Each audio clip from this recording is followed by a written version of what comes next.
The incident took place in the middle of the night, at 3:15 a.m. On May 10, the county police station got a call about a serious accident on a remote stretch of railway.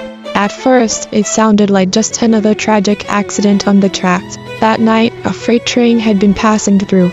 By the time the engineer's headlights picked up a figure lying across the rails, it was already too late.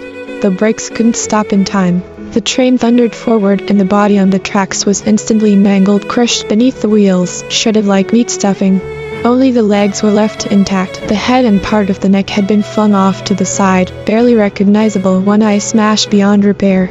On a small county line, suicide by train isn't impossible.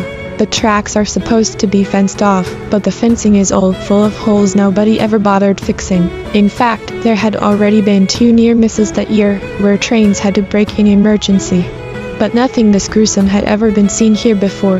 The first officers on scene examined what was left and concluded the victim was a woman, somewhere between 20 and 30. No ID was found. Later, when they began collecting the remains, one detail immediately raised suspicion: her shoes were missing.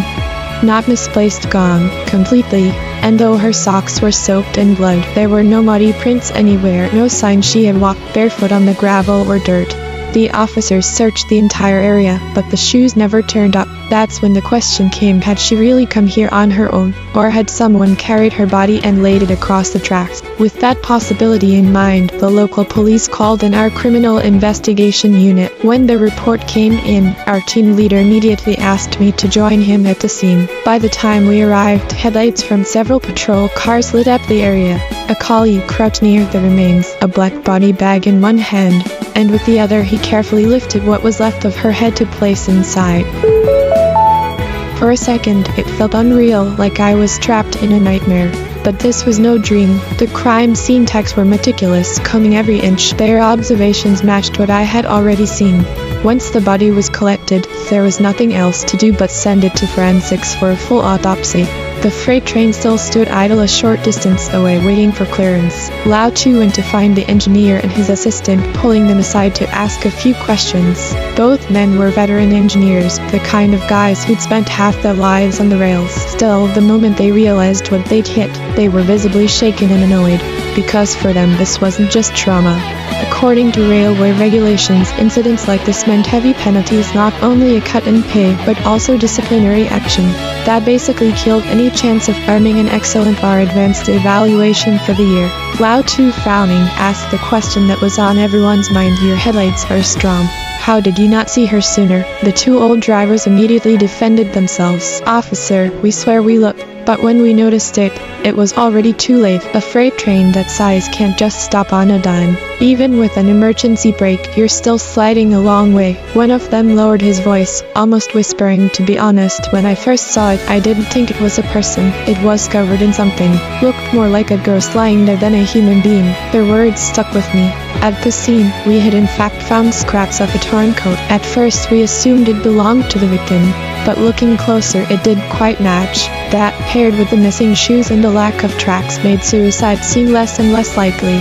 Forensics confirmed our doubts. The preliminary autopsy revealed sharp force trauma to the head and neck wounds that clearly weren't caused by a train. Even worse, the blood clotting showed that her heart had already stopped before the accident. She was dead long before the train ran her over. Suicide, ruled out. Everything was pointing toward murder. The accident was just a cover-up, a way for the killer to destroy evidence and disguise the crime. Lao Tu immediately coordinated with multiple units: railway security, traffic police, local patrols, to comb through surveillance footage from every angle near that stretch of track. But the area was full of blind spots. The exact spot where the body was dumped had no cameras at all. We were hitting a dead end. And then finally a break. A villager showed up to identify the body.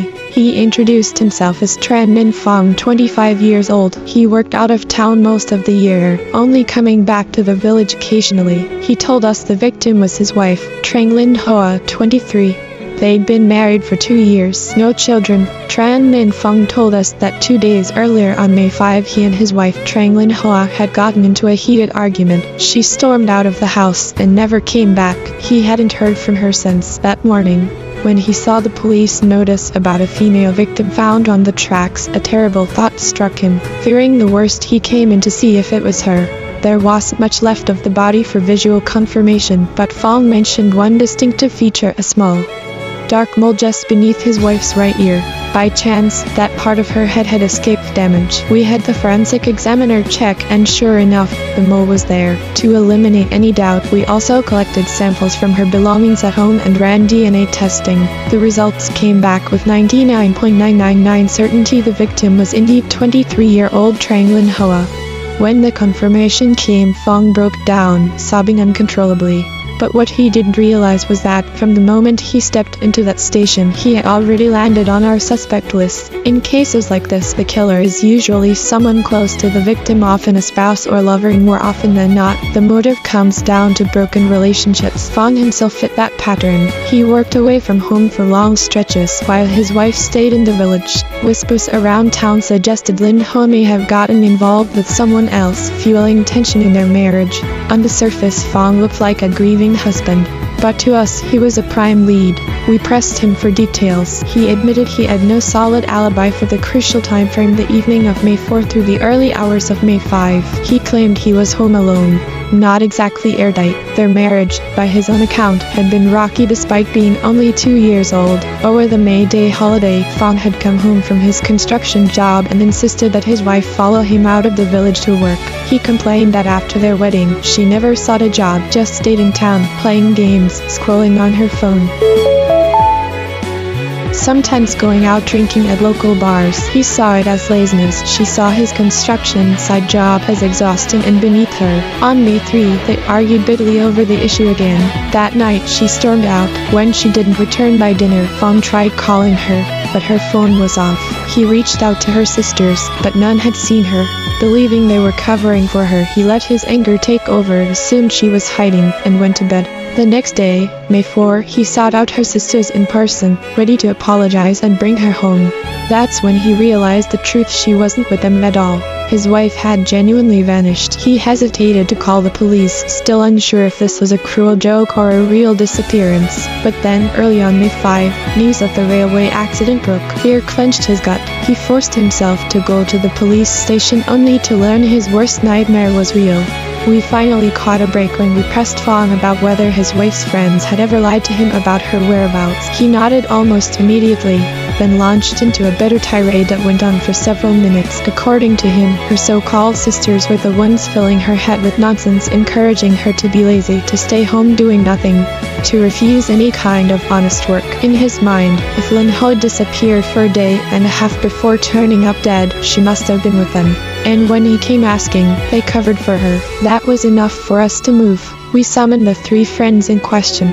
At the same time, while continuing our talk with Fong, we carefully slipped in a question about whether he suspected his wife of cheating. His answer was firm: absolutely not. He swore she wasn't unfaithful, just easily influenced by the wrong crowd. Even so, that didn't clear him. We weren't about to let him off the hook. While my colleague tried to and led a small team to search Fong's house for evidence, we began questioning the 3 friends separately. Their names: Tran Lila, 23, unemployed; a girl nicknamed President, just 20, also jobless; and Duong Thurbin, 21, also without steady work. On paper, they looked like nothing but aimless drifters. But when I sat down with Bin, I got a very different story.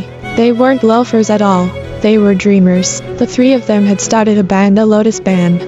Bin was the lead singer and guitarist, President handled the keyboard, and Lila was on drums. They'd been together for 2 years and, while far from famous, they had managed to land regular gigs at bars around the district. And that explained something huge. Those nights at the bar that Fong complained about, his wife hadn't been sneaking around, drinking, or wasting time. She was there cheering them on, being their audience, their supporter. Bin made sure I understood that. She wanted to erase the prejudice that Lin Hoa was some idle party girl. In truth, Lin Hoa was just like them, a dreamer. Not of music, but of writing. Her passion was literature. She wanted to write a novel, one inspired by their story. She even planned to tell the journey of their little band in her book. That, then said, was why she refused to leave the village and follow Fong to a construction site job. She didn't want to waste her youth on labor she hated. She wanted to chase the one dream that mattered to her. Fong never understood that. To him, her writing was worthless, her time wasted. To her, he was suffocating her passion. Their endless fights had always been rooted in this clash, his demand for practicality versus her need to create. Bin also swore on her life that Lin Ho never cheated. She only came to the bars to see them perform. And yes, it was true that Lin Ho sometimes hid out at their rented apartment, refusing to go home after arguments. The three friends admitted lying to Fong, covering for her. Not because she was unfaithful, but because they wanted to protect her. But according to Bin, none of them ever meant harm. They truly loved Trang Lin Hoa like a sister. She insisted that in those last 2 days, they hadn't seen her at all, let alone sheltered her. What she did tell us, though, cut deep. Fong had a violent temper. More than once he'd raised his hand against his wife. He was suspicious by nature, constantly twisting her actions into something dirty. If she went to a bar, he assumed she was being improper. If she spent time with the band, he thought she was promiscuous. In his eyes, those three girls were a corrupting influence, and he had even urged Lin Ho to cut ties with them entirely.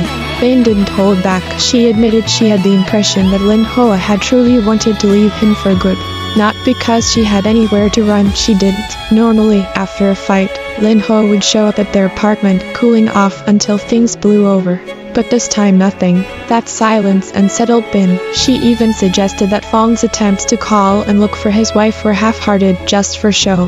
Her gut told her something about him wasn't right. After wrapping up the separate interrogations, our team compared notes. All three friends told essentially the same story. No contradictions, no cracks in their accounts, and every word they gave shifted suspicion straight back onto Fong. But the situation was tangled. Both sides, the husband and the friends, were pushing suspicion away from themselves and onto the other. Each painted a story that made them look innocent and the other guilty. Who were we supposed to believe? The truth was clear. We couldn't rely on anyone's testimony. We'd have to lean on evidence, not words. And it was a good thing we did. If we had blindly taken sides, we might have been led far astray. The reality, as we would learn, was far uglier than we imagined. The problem was evidence was scarce. With no village surveillance, there was no way to track Lin Ho's movements after she left home. The bar where her friends played had cameras, but none captured her that night. It was as though she had vanished into thin air. Then, just as we were hitting a dead end, the coroner handed over the full autopsy report, and it was devastating. At first, we didn't even understand how it could be possible. Only her head, her 2 arms, and parts of her legs had survived the train. Everything else had been obliterated, and yet, within what little remained, the findings were horrifying. Those cuts across her face, they weren't caused by the train. They were knife wounds. Her missing eye. At first, we assumed it had been destroyed by the impact, but under closer examination, the socket bore the marks of deliberate violence. Her eye hadn't just shattered, it had been gouged out while she was still alive, and her mouth told its own nightmare. The lips and jaw crushed, every tooth gone. This wasn't just an accident anymore. It was torture. The examination showed something horrifying. The skull wasn't shattered by the fall, it had been deliberately broken. The killer pulled it out whole, probably so the teeth wouldn't scatter and disappear. Even worse, her tongue had been sliced neatly in half. No accident could have caused that. It was clearly the work of a sharp blade. At first, we didn't notice her legs because they were still covered by torn socks, but once we removed them, the truth was even more chilling. Both of her toes had been severed cleanly. The cuts were surgical. There was no way this came from blunt force. The few toes that remained were even worse. We could still recognize 5 of them, but every single toenail had been ripped out with something sharp. The others were too damaged to even identify. I've been a police officer for years and seen countless murder cases, but never anything this cruel. I couldn't even imagine the amount of hatred it must have taken to torture a fragile woman like this. And that was only what we discovered from her head and feet. The wounds on the rest of her body were beyond belief. Even old too, a hardened cop with over 10 years on the force was shaken. He couldn't wrap his head around it either. Meanwhile, Detective tried to and returned from searching Tran and Fong's house. He didn't find much, but something about the place felt off. The whole place was spotless, unnaturally spotless, too clean, almost like someone had staged it. Normally, no home is that flawless, there are always messy corners. But this, it felt like someone had scrubbed away every trace of something, maybe even blood. Old 2 ordered Try to keep digging into Tran and Fong, to turn his life inside out until we knew exactly who he was and whether he was hiding something. Meanwhile, I continued investigating the 3 women in the band. but what we uncovered next was something none of us were prepared for. At first, I thought this was just a simple crime of passion, but I was wrong.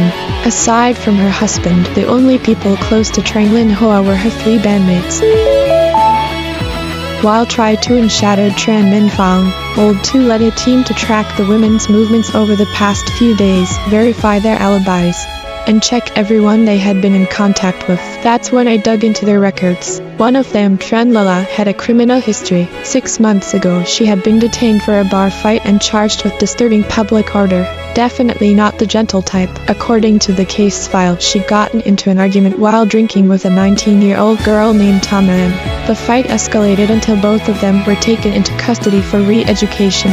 But the file didn't explain what the fight was really about. I found Taman's contact information in the records. Without thinking twice, I picked up the phone and called her. The call went through smoothly. After the introduction, I told her I was a police officer and used an excuse to bring up the fight she had with Tranlil about 6 months ago. Man almost blurted out immediately, "Did she finally get into trouble? Did you guys catch her already?" The way she said it told me right away something was off. I quickly improvised, saying we hadn't arrested her yet, but we were about to, and needed to gather more details about that night.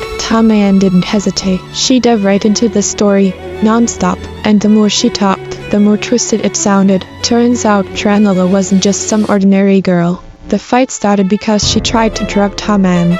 That night, Taman had arrived at the bar first and ordered a drink while waiting for her friend. It wasn't the rowdy type of place, more of a chill, upscale bar, which meant anyone sitting alone stuck out like a sore thumb. After finishing a song, Tranlil approached her and sat down like they were old friends. At first, Taman thought she was just being friendly, but when she turned her head for a second, she caught Tranlil slipping something into her wine glass. Taman immediately stood up, pointed at her, and demanded an explanation. Tranlila acted all innocent, but then accidentally knocked the glass over, spilling everything onto the floor. That was enough proof for Taman. Tranlila had tried to drug her and then destroyed the evidence the moment she got caught. The thought alone was terrifying. If she hadn't noticed in time, what would have happened? A girl sitting alone, drugged in a bar. She could have been dragged off and handed to some random guy, or worse, a group of them. Just imagining it made her furious. She couldn't control herself and slapped Tranlila across the face. Tranlila wasn't the type to back down. The two of them went at it, and the bar owner had to call the police. Both of them were taken in. Taman kept accusing her of drugging the wine, but by the time the cops arrived, the evidence was long gone. Nothing was written in the report. Both were just given administrative detention and released. After I hung up the call, my mind immediately connected the dots. Could it be that behind her glamorous, picture-perfect image, Tranlila was actually working the underground scene, helping customers drive women? The band often hung out in bars surrounded by young pretty girls. Wouldn't that make the perfect hunting ground? So was Tranglin Hoa one of those girls? Was she sold to someone? And did something go wrong that night, forcing them to stage the train accident as a cover-up? Although it felt a bit far-fetched, I couldn't believe that Tranglin Hoa had suffered such brutal torment just because of sex. Still, I decided to pursue that angle, at least for now. It was the most plausible lead. The best way to verify whether Tranlila and her friends were involved in something that vile was, of course, to start with the bars. Places like that might pretend to know nothing, but they're never completely blind. They're like shelters. As long as they look the other way, everything carries on. I immediately listed 5 bars where the 3 musicians usually performed, assigned them to a colleague who specialized in gathering intel, and told him to turn everything upside down if he had to. A while later, Triu Tuan came back looking grim. His investigation hadn't gone well. As for Tran Min Fong, it was as if he'd been scrubbed spotless. His entire background, childhood, school records, graduation from vocational school, work on construction sites was clean and consistent. I even contacted his old schools and his workplace. Everyone confirmed his story. Nothing suspicious at all. It was so clean it felt unnatural, like someone had deliberately bleached every trace of dirt from his life. But if someone wanted to fake records to that extent, they'd need resources far beyond what anyone in our small district should have. That alone made us more suspicious, but with no real evidence, all we could do was wait for the old man to return and share what he had. When he finally came back with his team, he didn't waste time. Sitting down, he looked straight at Triutuan and said, "Forget about Tran Min Fong for now. Put him aside." Triutuan froze. "Why? What happened?" The old man leaned in. "Because Tranlala and her friends look a lot dirtier. Their living situation doesn't add up. Each of them owns an apartment in the nicest complex in the district. Tell me, how does a bar musician afford that? Their families aren't wealthy either." In fact, Duong Thurbin even had conflicts with her parents. So where did the money come from? From a massive, unexplainable source. I quickly added the intel I'd managed to gather about their shady broker. The old man seemed to connect the dots. He picked up the phone and instructed his colleague Wang Xiaoyong check whether any videos exist. If they are being sold, I want to know immediately. Keep close contact. The thought hit me hard. If money was the motive, the killer could easily maximize profits, say, by recording the drugging and rape, then selling the footage. Our next step was clear. Put Tranlala and Duong Thurbin under constant surveillance. If they showed the slightest sign of skipping town, we'd move in and shut it down instantly. Second, we dug deep into the social circle of those three. Anyone they met more than 3 times, anyone they ever had money exchanges with, we logged everything. The investigation had only just begun, but it was already clear the people they interacted with the most were from the bars, especially the bar managers. Without those connections, they wouldn't have been able to perform there at all. Earlier, I had compiled a list of the bars where they usually performed and handed it over to my colleague. By now, the picture was becoming clearer. Technically, each bar was a separate legal entity, but after cross-checking through industry ties, we came to one conclusion. All 5 bars belonged to the same man. His name was Lai Lap Hai, early 40s, squeaky clean record. On paper, he was a businessman with interests all over the place: small supermarkets, milk tea shops, and several bars. In fact, he was one of the wealthiest men in the district. Chances were he was exactly the rich guy the 3 Tranlala sisters had gotten tangled up with. And it made sense. If we followed the theory that they were supplying date rape drugs to select VIP clients, those pills weren't cheap. Only the wealthy could afford them. The reason no reports had ever come in was probably because the drug was so potent that by the time the victim woke up, they either had no idea what had happened or they suspected something but had no hard proof. And in a small county like ours, making noise without evidence would only end up destroying your own reputation. So I dragged Zhao Zhen along and went straight to meet Lai Lap Hai in his office. Talking to a man like him wasn't difficult. You didn't need flowery words, just direct pressure. I asked him point blank if those stylish bars were under his name. At first, of course, he smiled and denied everything. I didn't waste time. I laid the documents my colleagues had dug up right on his desk, all the assets under his control. Then I looked him in the eye and said plainly, "In this business we've got plenty of friends: market regulators, trade officials, fire inspectors, tax officers, even people higher up." He got the message instantly. His tone dropped. He said if there was anything I needed to know, he'd cooperate because nothing could be allowed to jeopardize his business. That's every businessman's weak spot, their assets. So I cut straight to the chase. "What's the relationship between Tranlala's band and you?" By asking that directly, I knew he'd realize we'd already done our homework. Lai Lap Hai gave a bitter smile. I knew money wasn't going to be easy to make. When he said that, I honestly thought he was about to confess to whatever shady deal he had going with Tranlala and her crew. Unexpectedly, he went on. "Yeah, they don't just perform at my bar, they also pay me a fixed monthly rent. You cops always stirring up trouble, right? I swear I'm a legitimate businessman. I have no clue what they're really doing to make money. Honestly, this shabby bar isn't doing that well anyway. Having a little fixed income on the side, what's so wrong with that?" As he spoke, he dug through the filing cabinet beside him. Finally, he pulled out a few papers and handed them over. They were transfer records, way too obvious to deny the connection. He had kept them neatly, almost like proof of his innocence. Triutuan slammed the table. "Are you kidding me? They performed at your bar and paid you rent. Don't you think that's suspicious?" But Lai Lap Hai shrugged shamelessly. Of course it seemed unusual, but money's money.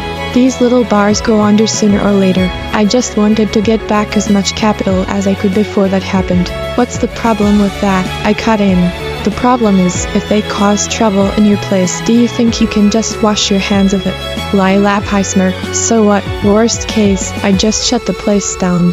That was the scary part. He knew exactly what the worst case scenario was and he'd already made peace with it. But that only held true if he really wasn't directly involved. The documents in our hands burned like fire.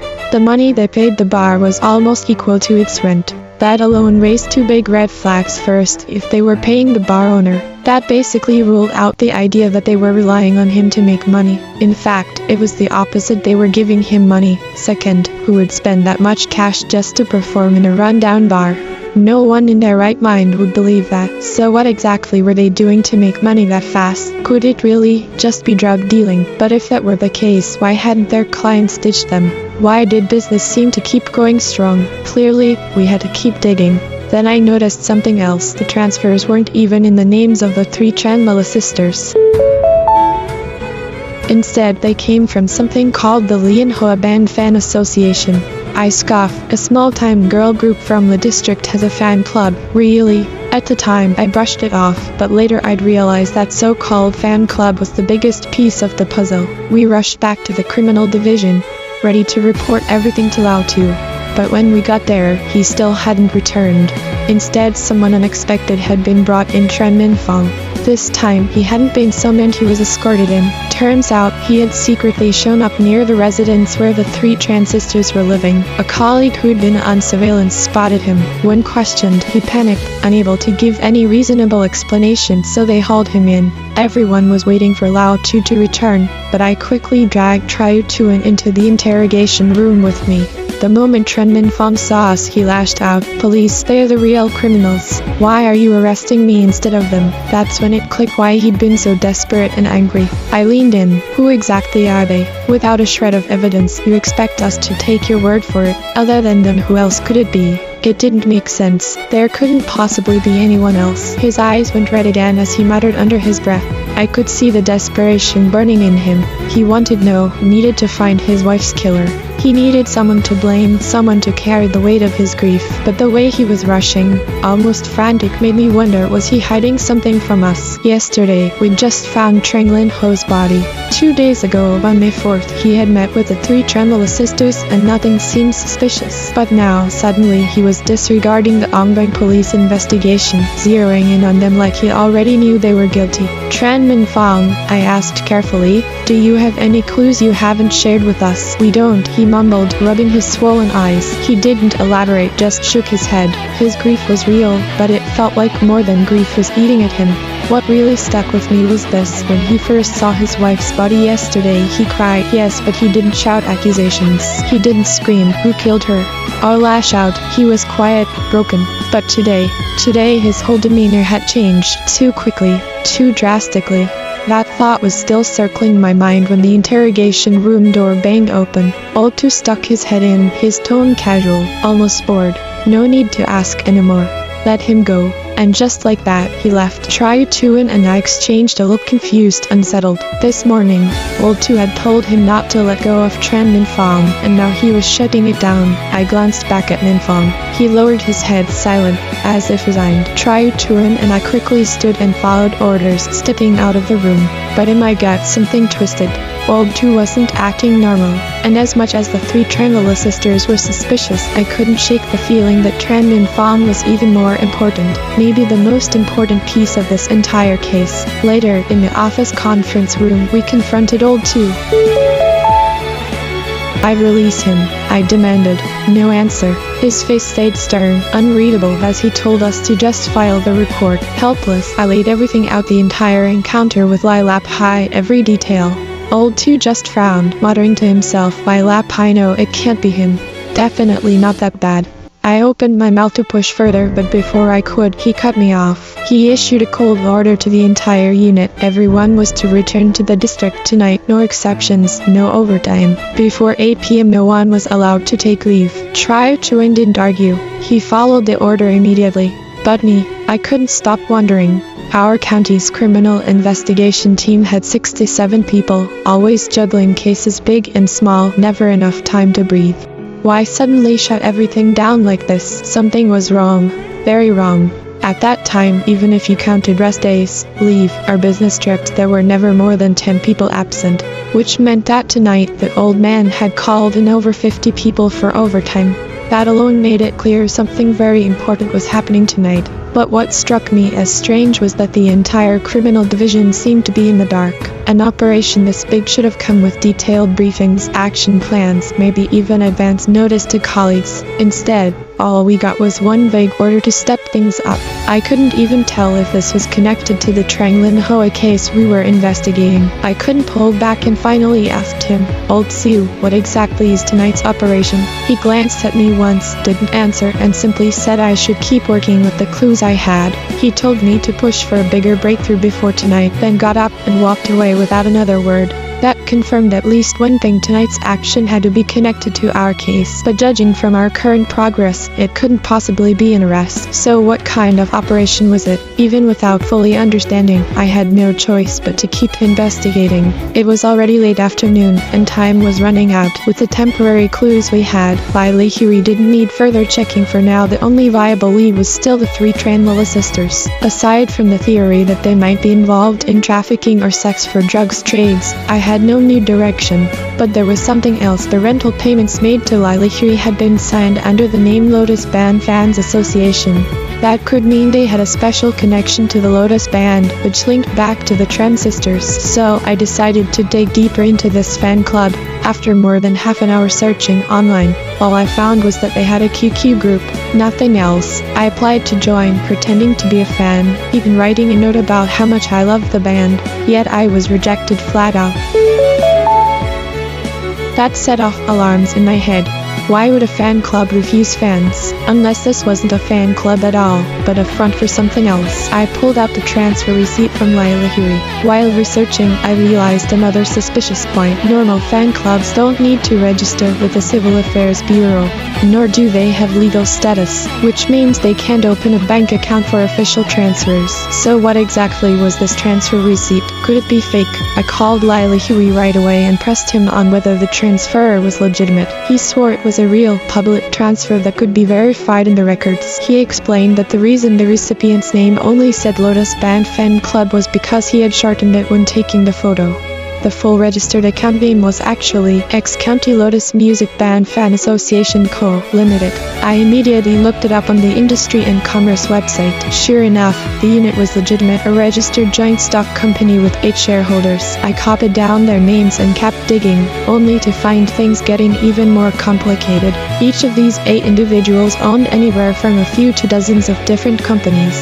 The first thought that hit me was money laundering. Something about this whole setup reeked of it. Maybe the so-called fan club wasn't just about collecting money from fans, it could very well be a front for laundering cash, especially since revenue and spending in the entertainment industry are notoriously opaque. I sent a list of 8 names to colleagues in the information department, asking them to dig into personal records. At the same time, I reached out to contacts in the DMV, Housing and Urban Development, and other agencies, hoping to track down assets tied to these companies. I made it very clear, all findings had to be sent back before the end of the workday. If not, we risked missing a huge breakthrough. By the time I wrapped things up, night had already fallen. Colleagues trickled back to the office for overtime, but everyone knew this wasn't just routine work. At 8 p.m., 53 members of the criminal investigation team crowded into the conference room. There weren't enough seats, many had to stand. Lao Tu gave his usual long-winded opening, but then turned serious. Everyone needed to be on 120 focus tonight, because what we were about to do was no ordinary assignment. That part wasn't surprising. What was surprising came right after. Lao Tu told us to wait, then rang the bell for someone to be brought in. None of us were prepared for what happened next. The door swung open and in walked Tran Minfang. But he wasn't alone. With him came Director Home, Deputy Director Lai, Head of Security, and Lao Zai, Deputy Director in charge of Criminal Affairs, along with the captain of the Criminal Investigation Team. All 3 top leaders were present. The director showing up wasn't unusual, we saw him often, but Tran Min Pham, that left everyone stunned. Every single colleague who had been involved in the Trang Lin Hoi case froze in disbelief. All eyes turned to Lao Tu, waiting for an explanation. Lao Tu just looked at Tran Min Pham and said, "Introduce yourself." Tran Min Pham straightened, gave us a formal salute, and said with complete seriousness, "My name is Feng Quan, Deputy Captain of the City Police Department's Anti-Drug Squad, badge number XXXX. I was stunned. So that's what it was. No wonder he had twice told us he wasn't who we thought and why he'd been released. Turns out he wasn't just our colleague. He was a spy. That also meant Trang Lin Ho was more than just a patient in internal medicine. She was part of a bigger puzzle. Suddenly, everything clicked. Our whole investigation had been heading in the wrong direction. We thought this was about trafficking drugs, but the truth was darker. They weren't just moving drugs, they were turning users into traffickers. Hook them first, then use their addiction to chain them to the business. But if such a big operation was happening right here in our district, what the hell was the local anti-drug unit doing? Just as that thought crossed my mind, the door burst open. A group of officers filed in, our colleagues from the anti-drug team. In our district, drug cases are rare, so their unit is tiny, barely a dozen people. Most of the day-to-day work rounding up junkies, chasing small dealers falls on us in criminal investigations, security and patrol. But the sheer size of tonight's operation told me one thing: this was huge. A drug bust so important it had to be kept under absolute secrecy. Probably only the heads of each department even knew. That's when Chief Hung cleared his throat. "Comrade Feng Quan," he said gravely, "report the details of the case and tonight's mission." Tran Min Fong gave a curt nod, his face unreadable, and began to speak. His tone was steady, almost too calm. "This investigation has been running for 2 months," he said. 2 months ago, traffic police in the neighboring city stopped a young woman. She was caught not only high but carrying 5 kilograms of crystal meth strapped to her body. It was the biggest bust that city had seen in years. Our superiors immediately flagged it as critical.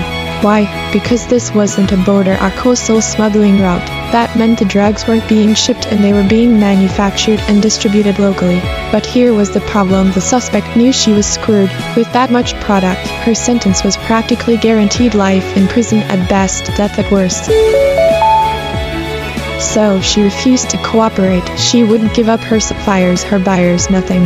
The only lead, her household registration, pointed straight to our district. That's when the neighboring police reached out to us. Our city's anti-drug unit took over, eventually zeroing in on the Lotus Band. Why them? Because the band wasn't just playing music, they were playing a much dirtier game. The investigation revealed their entire method. They used their artist image to slip into the nightlife scene. Bars, clubs, lounges, wherever single women were drinking, they showed up. They'd spike the drinks, reel them in, and once hooked, the women became addicts. From there, it was a vicious cycle. Raise the price, strip them of their money, their possessions. And when that wasn't enough, the addicts willingly smuggled drugs themselves, desperate to feed their own craving. No persuasion needed. The addiction did all the work. And that's the horrifying truth. Once hooked, nobody escapes on their own. Accomplices at that time, the city's anti-drug task force had also uncovered shocking details about the organization. It wasn't just well structured, it was extremely secretive. Outwardly, it maintained a spotless reputation. Other than recruiting fresh blood, the group hardly sold drugs locally at all. Instead, the so-called Lian Ho band used music, poetry, and dreams as tools to brainwash new recruits, instilling in them a frightening level of loyalty. Some of the arrested dealers treated the band almost like a religion, clinging to ideals, worshipping dreams, and even showing no fear of death. Extracting information from them was nearly impossible. For this reason, the city's anti-drug team decided not to immediately alert the district police. They had already realized that the 3 members of Lin Hoa were nothing more than pawns, just tools of a much larger drug production and trafficking syndicate hidden in the shadows. The real goal was to destroy the entire network behind them. Acting too hastily might startle the snake, causing the true mastermind to flee and making him even harder to track. Thus, an undercover operation was set into motion. Feng Quan, 30 years old, born and raised in the city, and Hong Haiyan, 27, were selected for the mission. They went undercover as a married couple, Tran Min Fong and Trang Lin Hoa, and moved into an old house in a remote village. The cover was airtight. Tran Min Fong had a spotless identity because it had been carefully fabricated. As for Trang Lin Hoa, her mission was far riskier. She was to get close to the Lin Hoa band, particularly Tran Lala, Duong Thurbin, and the other core members. Her task: gain their trust or even become one of their drug trafficking underlings, in order to trace the path back to the true organization and eventually bring it down. The plan was secretive but also extremely dangerous. Initially, the city wanted to send in additional backup, but to minimize any chance of leaks, Feng Quan and Hai Yan insisted on handling the operation alone. plan was that Feng Quan would keep a low profile, reporting periodically to the city team, while Haiyan would play her role in the spotlight. She approached the gang as a fan, painting herself as a struggling writer with big dreams but constant financial conflicts with her husband. The image was believable, and it made her someone the band could save. But Tranlala and her circle were cautious. They didn't take the bait quickly. Days turned into weeks. Slowly, Haiyan grew closer to Lala and Dong Bang. Finally, the chance came. Through intel, Feng Quan learned that a major shipment was about to be moved, evidence that the drug factory was about to go into full operation. Haiyan accelerated her efforts to win the gang's trust, but just when she thought she was about to succeed, tragedy struck. Haiyan was discovered, brutally tortured, and murdered. Her body was dumped on the side of the road. The question immediately arose: had she revealed her identity as a police officer? The answer was no. Because of the mission's extreme danger, Haiyan had been equipped with hidden tools for protection and secrecy. Every time she staged an argument with Feng Quan, she would deliberately seek out the Lian Ho trio, strengthening her cover. And most importantly, she always carried specialized devices, including a police locator disguised as a decorative button she wore on her coat whenever she went out. The tracking device. The device was built entirely from metal, fireproof, waterproof, and compact. Though no bigger than a coat button, it could transmit location, record travel routes, and even capture audio. Its battery, however, lasted no more than 3 days. On May 4, after Hong Haiyan suddenly lost contact, Feng Quan immediately turned to the device, but when he checked, the signal was already offline. The last location transmitted showed her near the apartment complex where the 3 Tranlala sisters lived. Why wasn't she captured on the surveillance cameras there? Only one explanation made sense: she had deliberately avoided the cameras because she had discovered something. The reason the device went offline became clearer the more he thought about it. Likely, the criminals had found her phone and activated a signal jammer in a confined space like inside a car. That would block transmissions, but not the device itself. The locator would continue silently recording coordinates and saving audio, waiting for a signal to return so it could upload everything at once. Feng Quan waited through the night for the signal to reappear. None came. Instead, the only news he received was of the horrific railway accident. Grief crushed him, but he knew the mission was bigger than his pain. These criminals were merciless. If Hong Haiyan's sacrifice could not bring them to justice, more innocents would surely die. So he swallowed his anguish, immediately reported to the city anti-drug task force, and quietly requested DNA hair follicle samples from Haiyan's parents to confirm her identity under the cover name Trang Lin Hoa. But the true priority was the locator. During the period Haiyan went missing, she must have been taken to the criminals' base of operations. If they could retrieve the device, the stored route data would point directly to their drug production and trafficking site. On May 5, obligations delayed him. He had to oversee arrangements for Haiyan's funeral and was even temporarily detained by the criminal investigation team for questioning. While there, he noticed the clothing the police had recovered from her body. It wasn't hers, her outfit had been changed. That meant the locator wasn't with the remains dumped by the railway. Just as important, he observed the 3 Tranlala sisters. They showed no signs of panic, which confirmed what he already suspected. Haiyan had chosen death over betrayal. She had never revealed his identity as a police officer. He was still undercover. Feng Quan rejected reinforcement from the city team. He resolved to finish the mission himself. Haiyan's sacrifice could not be in vain. On May 6, the locator finally came back online. Its signal was transmitting from the very apartment complex where the sisters lived. Clearly, they had handled Haiyan's clothing carelessly and left traces behind. He went to the building that morning. At the location indicated, he found a pile of charred debris. Sifting through it, he recovered fragments of Haiyan's burned clothing. And there, hidden in the ashes, lay the GPS device. But before he could take further steps, he was spotted by colleagues and dragged back to the criminal investigation team. Only thanks to Lao Tu's intervention was he quickly released. Back home, Feng Quan immediately accessed the device. What he uncovered shook him to his core: the exact coordinates of the criminals' hideout, and even more chilling, secret audio recordings from the final hours of Hong Haiyan's life.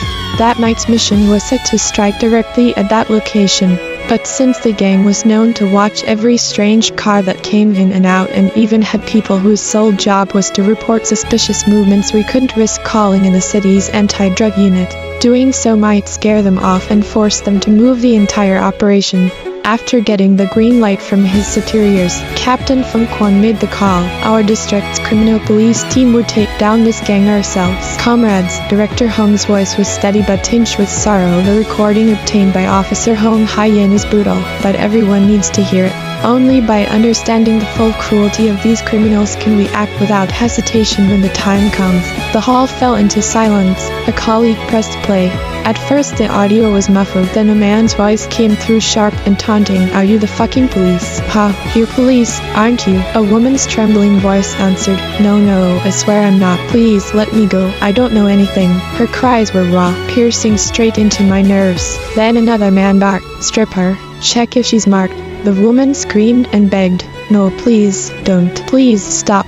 They ignored her. One laughed. Damn, she's got a nice figure. Hold her legs. The others chuckled with obscene remarks, their voices dripping with cruelty. Her crying grew hysterical. I don't know anything. Please forgive me. I won't say anything, I swear. What followed was worse than anything I could have imagined. The recording captured every sound of their torture. They sliced her skin shallowly with knives, not to kill, just to keep her in pain. They broke her teeth with pliers and mocked her, telling her to take a good look at herself. They cut off her fingers and stuffed them back into her body, laughing at their own sick joke. They ripped off her nails one by one, dragging it out as long as possible to make her confess to being a cop. But she never confessed. Her screams grew hoarse until her voice broke completely. She was still alive, but barely, just a body trembling on the edge of death, and still they weren't satisfied. They gouged out one of her eyes, forcing her to keep watching. Then they cut out her tongue when she refused to say what they wanted. Eventually, she died. The entire time the recording played, my fists clenched so hard I thought my knuckles would split. A part of me wished she would die sooner, because in the hands of these monsters, even death felt like mercy. And then, suddenly, the voices of the three Tramlow sisters came through the tape. They had ripped all of Hong Haiyan's clothes to shreds, but found nothing suspicious. They didn't realize that the decorative button on her blouse was actually a hidden device recording everything. In the end, they came to a chilling conclusion: just a normal girl. Oh well, she's dead anyway. They grabbed some clothes, planned how to dissolve the body, and muttered about how it couldn't stay like this. Alright, enough. Waste of time. She's not police. I told you we work in the shadows. How could those idiots ever detect us? One of them sneered. Shut up and finish it. Get rid of her. These drug dealers never actually confirmed Hong Haiyan's true identity. All they had were suspicions, but even a flicker of suspicion was enough for them to torture a normal person to death. Honestly, even demons might hesitate to be this cruel. At the end of the recording, their cold voices declared that production had to resume immediately without delay. The next shipment had to be delivered. Then the device cut off. The hall fell into heavy silence. I could swear I heard the sound of teeth grinding, maybe mine, maybe my colleagues, and the faint sound of someone rubbing at their eyes. Feng Quan finally stood up. His face was stern, his eyes bloodshot. His voice came out hoarse yet resolute. Based on the intel that Comrade Hong Haiyan sacrificed her life to obtain, we know she was taken 2 nights ago to a chemical factory in Village X at the far western edge of the district. This location is highly likely to be one of the criminal's drug production sites. A satellite map lit up on the big screen. Feng Quan walked us through the plant's layout, the routes in and out, and the surrounding terrain. As I listened, something nagged at me. The address sounded familiar. I quickly flipped through the files in my hand. It was the very document I had prepared earlier tonight, a report on the 8 legal shareholders of the fan club and their company assets. One of those assets was this exact chemical plant. That confirmed my direction of investigation wasn't wrong. But here was the problem: these people own not 1, but 8 chemical plants, not small, obscure ones either, but full-scale facilities in different areas. What if the plant Hong Haiyan was dragged to wasn't actually the production site, but just a temporary torture chamber? Because according to the logs, her signal didn't disappear at the factory, it vanished right inside Tramlala's apartment complex. That could mean the 3 sisters restrained her there first before moving her elsewhere. If that's true, our whole operation might collapse, and if we failed, we'd be exposed with devastating consequences. Comrade Hong Haiyan's sacrifice could end up in vain. Realizing the weight of this, I raised my hand as soon as Feng Quan finished his briefing. I laid out the documents and the information I had gathered. The directors leaned forward, their attention razor sharp. Feng Quan nodded grimly. He admitted he had already investigated those 8 plants. The criminals were indeed using several of them to purchase raw materials. We had already traced the entire chain, from brominated phenylacetal to effin production, then to the so-called hedron, the stuff they used to forge those so-called magic stones. But one thing was obvious: half of those factories on paper weren't even real. Ghost companies, shells that existed only in name. What caught my attention was the plant in Village 10. Unlike the others, it sat far out, way farther from Lake County. It was deliberate. Putting Huang He in there wasn't random, it meant that site was special. Feng Quan's logic made sense, but it was still a gamble. That's when the old man dropped a brilliant idea. Tralala, Chairman Duong Thurbin, we still have them under watch, right? The officer beside me nodded. Yes, sir. Our men are still on them. Good. I grabbed the files, led the team straight to their apartments, and within an hour we had all 3 sitting in Tranlala's living room. No phones, no outside contact. We blocked the signal, locked the doors, swept the place for cameras. At first, they screamed at us, furious, demanding to call their lawyers. Sue us, please. My fists itched at the thought of what they had done to Hein H letter 1E3IY letter 1EBFN. But I swallowed my rage. Not yet. I laid the files on the table, one by one, each sheet a nail in their coffin. Fan clubs, front companies, laundering schemes, chemical plants, the bromination process, crystal meth labs, forced drugging, smuggling, every rotten detail, all of it out in the open. Then I played the recording. The one from the night Hein H letter 1E3IY letter 1EBFN was tortured to death. The screams filled the room, and the color drained from their faces. I leaned forward, gritting my teeth. I will use my life to make sure you all die for this. The 3 women froze, terror written all over them. For a second, I wanted to end them right there. But no, that would be too easy. We had a bigger mission. The 1H letter 1E3IY letter 1EBFN gave her life for. So I changed my tone, softer but sharper. Unless you want to make a contribution. Duong Thurbin's face twisted with panic. Tranlala was the only one who whispered, trembling, what kind of contribution? Simple. You write every name, every address, every den, every dealer, producers, traffickers, users, every rotten link in your chain. We'll confirm it all. And if you lie, she froze, eyes darting between us and the other 2 who were too stunned to speak. After half a minute of silence, she finally gave in. It was fear, pure survival instinct. Unlike H letter 1E3IY letter 1EBFN, who endured torture until her last breath without betraying a soul, these women folded in minutes. Tranlala finally revealed the truth. The drug production base was actually a chemical factory on the outskirts of Village X. This matched the results of Feng Qua's earlier investigation.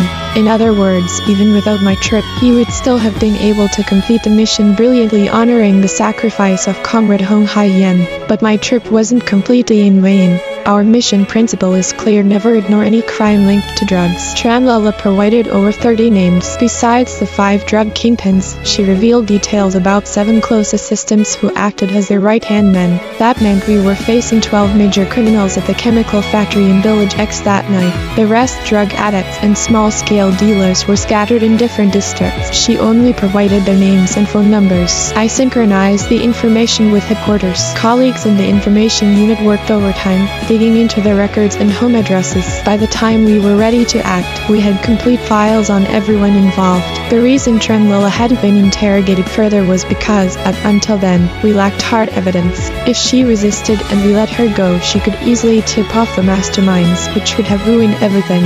But now, with enough intel, the official operation could begin. Director Hong and Lao Tu personally led the raid team, with Feng Quan and 30 of us heading straight to the chemical factory in Village X. The heavy deployment was necessary. We had every reason to believe the ringleaders were armed and dangerous. Meanwhile, Director Lai led another group to arrest the smaller dealers and addicts listed.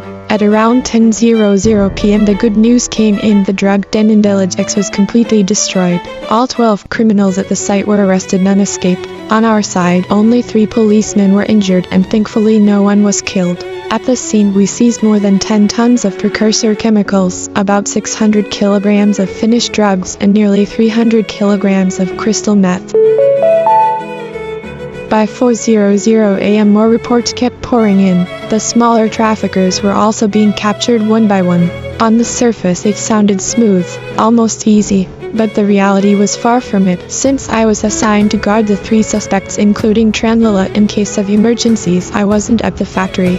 My role was to keep them from escaping or sabotaging the operation. But when I visited the hospital later to support the wounded officers, I finally heard what had really gone down. Feng Quan had more than 30 stitches on his head. Before storming the factory, our forces had set up a tight perimeter, splitting into 2 groups to attack from the front and back. Feng Quan's unit led the frontal assault, but the moment they entered, the drug makers didn't surrender. Instead, they scattered instantly and cut the main circuit breaker. The entire scene was thrown into complete darkness. In the chaos, Feng Quan chased after one of the ringleaders, firing warning shots into the air. But in the darkness, another criminal was already waiting, gripping an iron pipe to protect the ringleader. As Feng Quan gave chase, the man swung the pipe with full force, smashing it straight into his forehead. Blood poured down his face like a stream, and attack meant to kill. If the drug lord hadn't been so desperate to escape, Feng Quan might have been beaten to death right there. Yet even with blood blinding his eyes, he clenched his teeth, pulled out his pistol, and shot the ringleader in the leg, stopping him from getting away. By the time his colleagues closed in and forced the ringleader to the ground, Feng Quan finally allowed himself to collapse. He had held on until the mission was complete. That kind of unyielding will wasn't rare in our unit. Old Two was the same.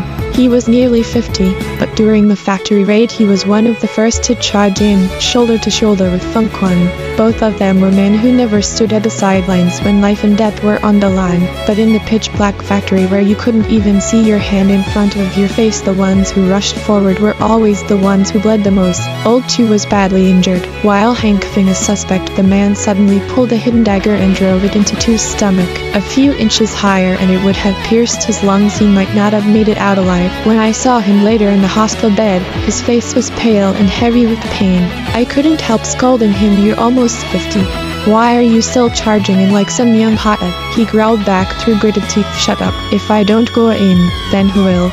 Then, as if the wound didn't matter, he immediately asked me about Director progress. I reported that most of the suspects had been caught. Only then did he close his eyes and rest, finally satisfied.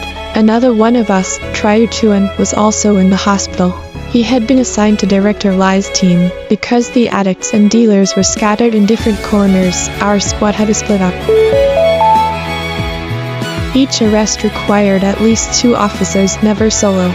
But even with that caution, accidents still happened. His injury wasn't fatal, but it was the kind you never forget. He and a colleague had cornered a suspect in the technician's lounge and successfully wrestled him down.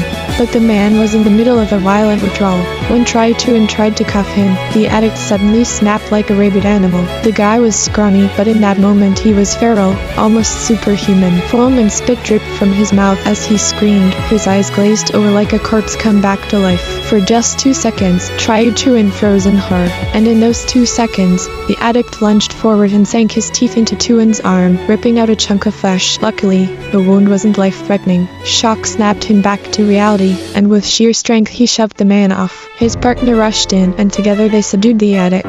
But the image of that bite, the sudden, savage madness, was something none of us could ever shake off. When Chuan got to the hospital, he thought it would be simple, just disinfect the wound, wrap it up, and go home. But the moment the doctor heard that he had been bitten by a drug addict during the fight, his entire expression changed. Without hesitation, the doctor ordered that the suspect be tested for HIV immediately to rule out any risk of infection. Chuan told me the second I heard that, my whole body went cold. When I saw him, he was still waiting for the results. Normally, those tests take 24 hours, but because of the urgency, the hospital rushed a specialized test and promised results in just 3 hours. He kept telling me, "I'm fine." But I looked at him, a man over 6 feet tall, the kind who never flinched no matter what happened, and he was trembling. Even his voice shook as he said those 2 words. I sat with him through those long hours, waiting in silence. Each minute felt heavy, almost unbearable. And although the test eventually came back negative, the addict was not infected. That image of Chuan shaking will stay with me forever. He tried to look fearless, but I could feel my own nose sting as I held back tears. He wasn't the only one hurt that day. Many of our comrades, soldiers, colleagues, brothers in arms walked away with wounds. Yet not a single one of them complained. No one felt wronged. Not one showed regret. The aftermath of that operation dragged on for a long time, but at least the drug den was destroyed, wiped out completely. As we expected, the people running it weren't masterminds. They were just a group too lazy to work honestly, chasing fast money through crime. But still, it showed us how long and difficult our fight against drugs would be. For every small den we destroyed, there were bigger ones out there.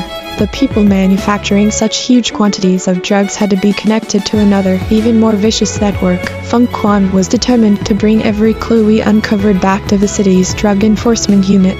He promised to share the evidence with colleagues across districts, cities, and provinces. So together we could dismantle these criminal chains once and for all. Even during the trial phase, I kept in touch with him. We didn't talk about the case, we'd just chat like normal. But there was one thing he never mentioned again. Her name was Hong Haiyan. She was 27 years old, forever only 27. She left behind a husband who loved her deeply and a son who was just 2 years old. Her dream wasn't to write to be remembered in words, but to serve to become a truly exceptional criminal police officer, to use her blood to protect the peace of her people, and her body to embody the very spirit of the police. And she did. You know, this story really hit me, because bravery isn't about not being afraid, it's about being terrified and still choosing to protect others. That's exactly what Ryu Chuan did. We often forget that behind every uniform is a real human being, with family, with fears, with a life they're willing to risk so that the rest of us can feel safe. These men and women stand on the front lines fighting battles most of us will never see, and sometimes they don't make it home. The truth is, evil doesn't just disappear. It spreads, it hides, it comes back in different forms. And that's why this fight, against drugs, against crime, against violence, it never really ends. It takes courage, sacrifice, and all of us standing together. So maybe the lesson here is simple: the peace and freedom we enjoy every day isn't free. It's built on the blood, sweat, and sacrifices of people like Ryu Chuan, and the least we can do is never forget that.